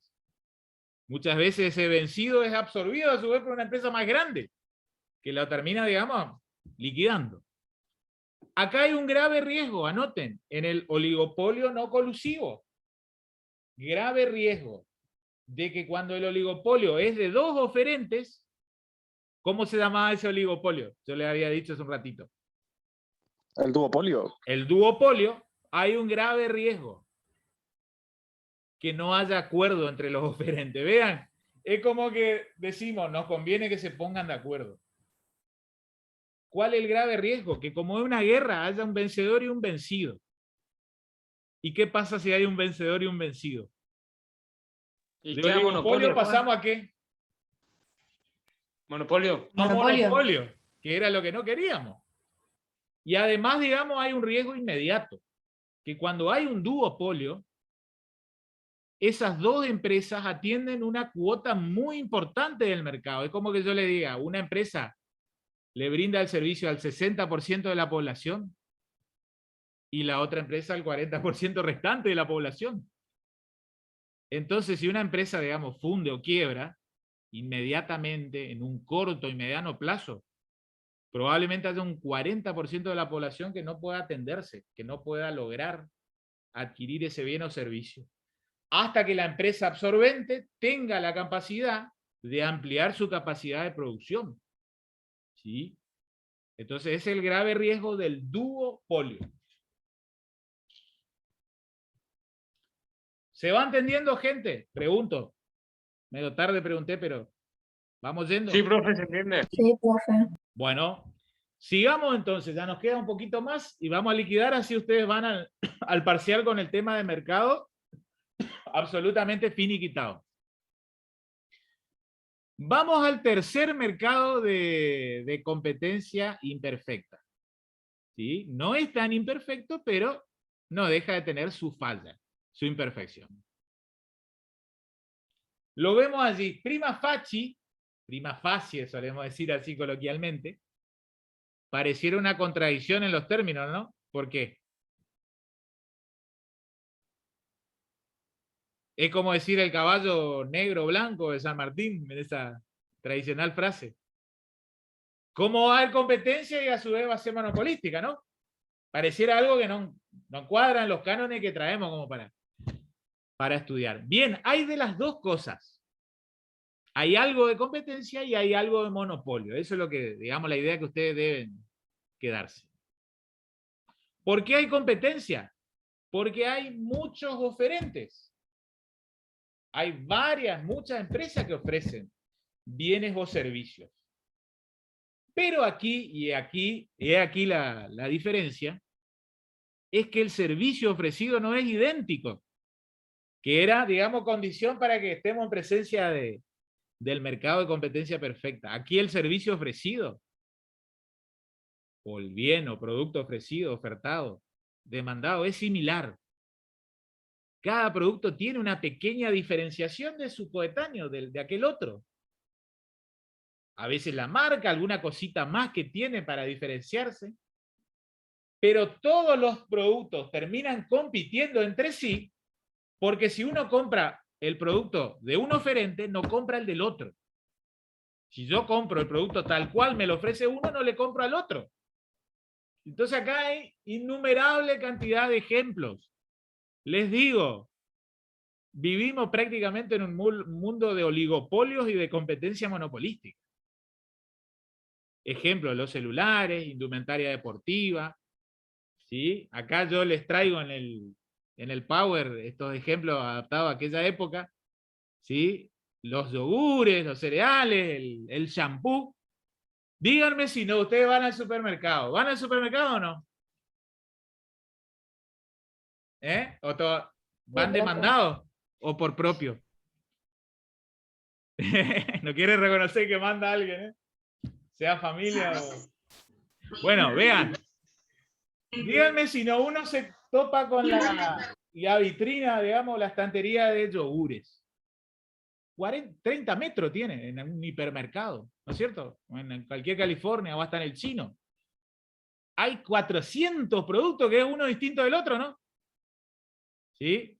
Supongan el yogur con cereales, con esto, con aquello, que con el omega, que con el probio. Lo mismo el champú.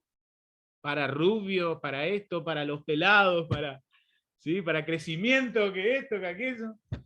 Si uno compra de uno, no compra el otro. No son productos idénticos, pero son similares. Como para atender un mismo tipo de necesidad. Entonces uno compra uno y no lo compra el otro. ¿Por qué es monopolístico? Porque solo la empresa que lo produce sabe cómo lo produce, cuáles son sus costos de producción, qué ingredientes utilizó.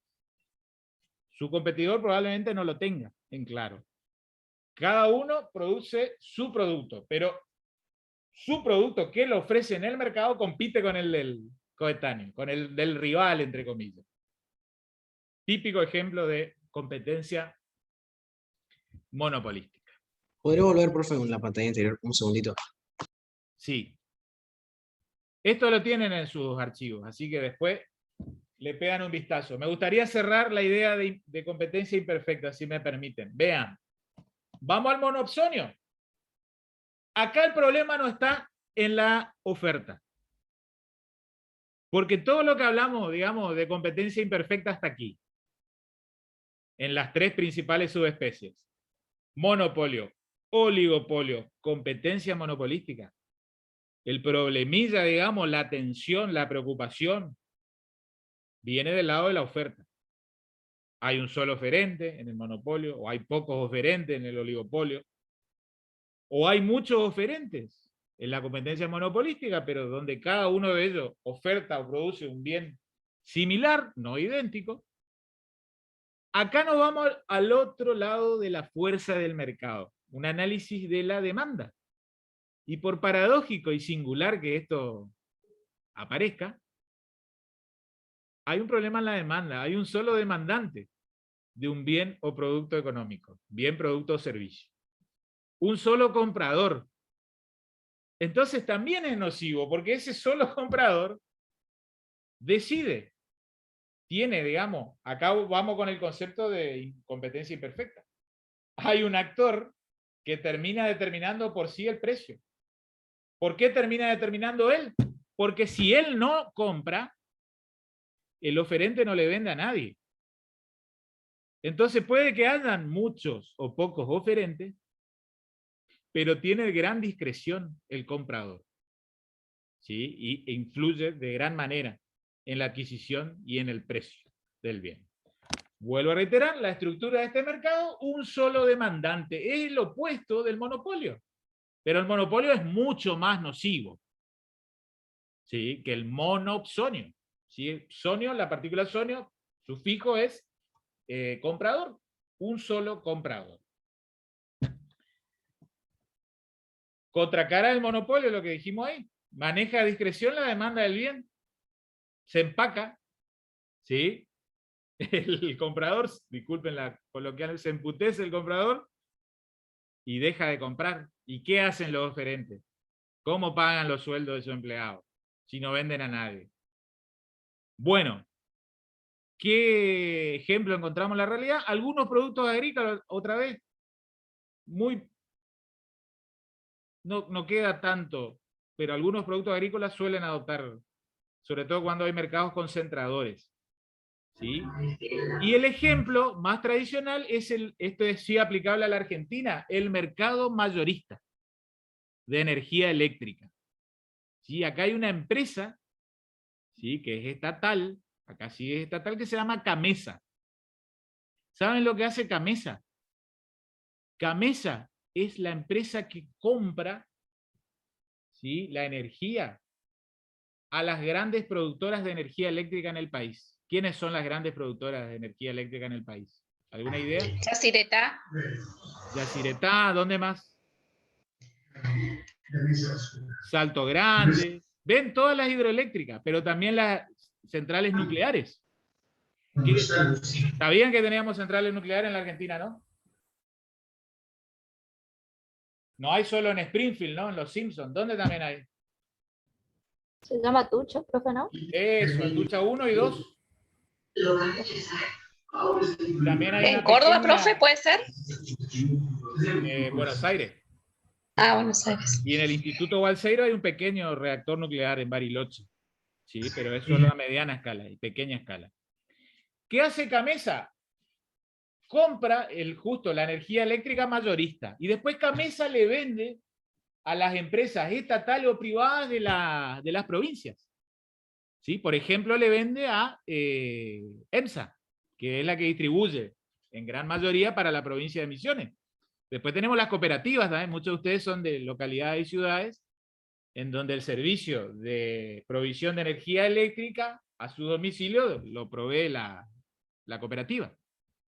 Pero seguramente que le vendió Camesa, probablemente a EMSA, y después EMSA le vende a la cooperativa. ¿A qué es lo que voy? Es muy singular, porque Camesa, de un lado es monopsonista, es el único que le compra a las centrales nucleares e hidroeléctricas. Y del otro lado es monopolista, porque él solo, o ella, digamos, la empresa Camesa, es la única que le vende, ¿sí?, a todas las empresas provinciales. Por ahí ustedes recordarán, no me acuerdo ahora bien la fecha, pero allá por tipo 15, 16 de junio del 2019, ¿qué pasó un domingo a las 8 de la mañana? Ahí se hizo famoso Camesa. Se cortó la luz en todo el país. Se cortó la luz, 23 horas tuvo la República Argentina sin luz. Y ahí todos supimos quién era Camesa. Porque Camesa era la empresa que informó digamos, la falla que hubo. ¿Sí? El error, digamos, en el sistema del tendido eléctrico nacional. Si ustedes googlean Camesa, van a ver que pueden entrar y tener un plano de la República Argentina, dónde hay luz y dónde no hay luz. ¿Sí? Y no somos ingenieros electromecánicos como para saber a qué banda o nivel de kilowatts se distribuye. ¿Está? Pero sepan que el ejemplo de Camesa vale para el caso argentino. Mercado mayorista de energía eléctrica. ¿Sí? Es típico ejemplo de monopsonista. Salgo de aquí y creo que estamos justo en el horario. Nos pasamos un minuto, profe. Un minuto me pasaste. Bueno, bueno. ¿Alguna preguntita que quedó en el tintero? ¿Se entendió? Profe, podemos completar con los libros esto, ¿no? Obviamente, obviamente. Pero lo que hemos dado, en gran parte les va a servir para el parcial, ¿sí? Bueno. ¿Alguna preguntita por ahí de algo que no les cerró? Esto queda grabado, yo les cuento. Ahora tenemos clase el jueves, ¿no? De civil, con la inmensa mayoría de ustedes. Yo probablemente esté desgrabando esta clase, digo, desgrabando en el sentido de subir a la nube, y probablemente sábado por la mañana, sábado al mediodía le estará llegando a su correo. Por si quieren, digamos, volver a repasar algunas cuestiones como para el parcial del próximo miércoles. ¿Queda claro? Bueno, profe, gracias. Bueno, Profe, sí. tengo una consulta. PepsiCo, ¿qué tipo de mercado sería? Perdón, María Ángeles, no escuché. La marca, digamos, PepsiCo. PepsiCo es una empresa que provee snacks, ¿no? Si no me equivoco, chicos. ¿Es la de Coca-Cola y Pepsi? No, no. Una cosa es PepsiCo y otra cosa es Pepsi, ¿eh? PepsiCo tengo tenía entendido que Pepsi los es una snacks. marca de Coca-Cola. Pero bueno, a ver, cuando uno habla de mercado, habla de un determinado bien o servicio. Puede ser que PepsiCo sea un oferente en algún mercado de snacks, y los snacks, no sé qué opinan, chicos, me parece que es un mercado de competencia monopolística, ¿no? Porque si ustedes comen, digamos, el Dorito, ya no comen la tutuca, por así decirlo. ¿Eh? ¿Sí o no? Me parece que es competencia monopolística. Y las gaseosas, capaz igual aludís a eso de Pepsi, Coca-Cola, Vamos Manaus y Cabalgata, es un mercado, me parece que encuadraría más como competencia monopolística. porque no termina siendo el mismo producto. Claro, sí, sí. Me parecía Satisface que- un mismo tipo de necesidad, digamos, la hidratación con una bebida cola. Pero ustedes bien saben que una cosa es la Coca-Cola, otra cosa es el jarabe de miel de cabalgata y alguna otra. Sí, muy distinta. Y bueno, pero creo que encuadraría como competencia monopolística, me parece. ¿Otra preguntita? Profe, a mí me quedó una duda de la clase pasada. Un ejemplo de demanda unitaria que podría ser. Demanda unitaria, estamos hablando de elasticidad de demanda, ¿no? ¿Recordás lo que era la elasticidad de demanda? ¿Qué decíamos que era? Elasticidad tengo que es... Era la reacción que experimenta la demanda cuando se modifica el precio, ¿no? Y ahí era que decíamos, hay bienes o productos que tienen mucha elasticidad y otros bienes que tienen menor elasticidad. Por ley de la demanda, ustedes saben que si aumenta el precio, baja la demanda, pero hay que ver si baja un poquito o baja mucho. Si baja mucho, en mayor grado o proporción que lo que subió el precio, es una demanda elástica. Y si baja en un grado o proporción menor a lo que subió el precio, es demanda inelástica. La demanda unitaria es cuando baja el precio, pero en igual baja la demanda, pero en igual proporción que lo que subió el precio. ¿Se entiende? Claro, pero ¿qué podría ser de ejemplo? Es que no es que qué podría ser. Yo les había dicho qué bienes tienen demanda elástica.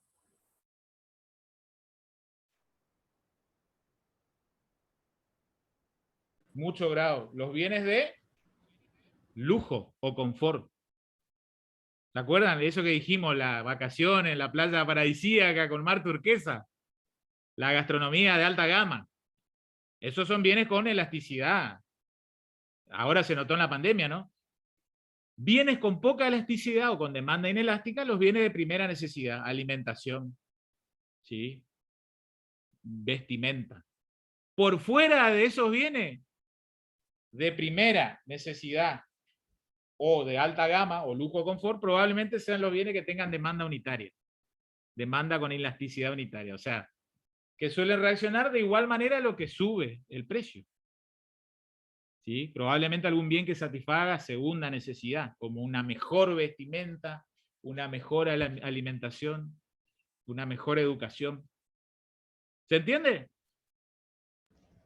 Sí, gracias. Bien, bien. ¿Alguna otra preguntita? Me imagino que ya están con el Colpix al lado, ¿no? Después de 6 horas de clase, de las 15 horas están. ¿Sí? Mi net está por explotar, profe, le digo. El mercado de venta de batería de Nebu está floreciente ahora con estas clases. Está tremendo, ¿no? Bueno, gente, nos vamos despidiendo, si les parece. ¿Alguna otra pregunta? ¿No? Nos vemos el jueves. ¿Sí? En civil. Chao, profe, muchas gracias. Dale. Bueno, profe, Chao, profe. gracias. Profe, gracias. Chao, nos vemos. Profe, gracias. Buen descanso, nos vemos, gracias.